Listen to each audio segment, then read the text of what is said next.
Hi எல்லாருக்கும் வணக்கம். இதான் பார்த்தீங்கன்னா எங்கள் வீட்டுக்காரரு கிட்டத்தட்ட சேனல் ஓப்பன் பண்ணி 1.5 வருஷத்துக்கு மேலே ஆகுது. இப்போ தான் ஃபஸ்ட் டைமாக நானும் எங்கள் வீட்டுக்காரரும் பார்த்தீங்கன்னா வீடியோ போடுறோம். ஃபஸ்ட்டு வீடியோ இதான்.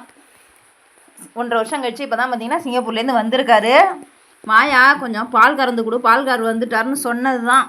அச்சோச்சோ மாடா நமக்கா வேணான்னு சொல்கிறாரு. என்னால் வெளியிலலாம் வேலைக்கு போக முடியல, பிள்ளைங்களை பார்த்துக்கிட்டு நான் இங்கேயே இந்த மாட்டை பார்த்துக்கிட்டே வீட்டிலேயே இருந்துக்கிறேன். இன்னும் 2 மாடு 3 மாடு வேணாலும் வாங்கி கொடு, நான் பார்த்துக்கிறேன் அப்படின்னு சொல்கிறேன். அதெல்லாம் முடியாது, மாடெல்லாம் மேய்க்க வேணாம், நீ வெளியிலே வேலைக்கு போன்னு சொல்கிறாரு. நான் 2020 வேலைக்கு ஜாயின் பண்ணேன் ஒரு ஸ்கூலில். அப்போ பார்த்திங்கன்னா ஸ்டார்டிங் சேலரி எனக்கு 5000 ரூபா தான்.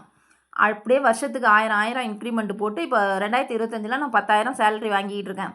இதே பார்த்திங்கன்னா இந்த மாட்டு பால் காசை நான் இப்போ இந்த போன மாதம் எடுத்தேன்ல 10,000 ரூபா எடுத்திருக்கேன். ஒரு மாதத்து பால் காசு கரெக்டாக. அதே மாதிரி நான் 2 மாடு 3 மாடு வாங்கி கொடு, நான் பார்த்துக்கிறேங்க வேணாங்கிறாரு. மாட்டுலேயும் பார்த்திங்கன்னா தீவனம் வருஷத்துக்கு 20,000 30,000 வாங்கணும். அப்புறம் பார்த்திங்கன்னா தீவனம் அரைக்கணும். அதுவே மாதம் 2-3 வந்து நம்ம தீவனம் அரைச்சி மாட்டுக்கு எந்தளவுக்கு புண்ணாக்கு தவிடு எல்லாம் வைக்கிறோமோ அந்தளவுக்கு மாடு இன்னும் சப்போர்ட் நல்லா கொடுக்கும்.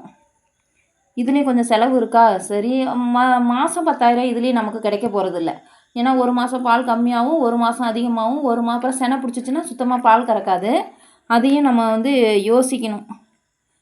அதனால தான் பார்த்திங்கன்னா இப்போ நான் ஸ்கூலுக்கு வேலைக்கு போயிட்டுருக்கேன். 2019 மாடு மேய்ச்சிட்டு இருக்கப்போ அப்படி தான் என்னாலாம் மாடு மேய்க்க முடியாது, நான் வெளில வேலைக்கு போகிறேன்னு சொல்லிட்டு வேலைக்கு வந்தது.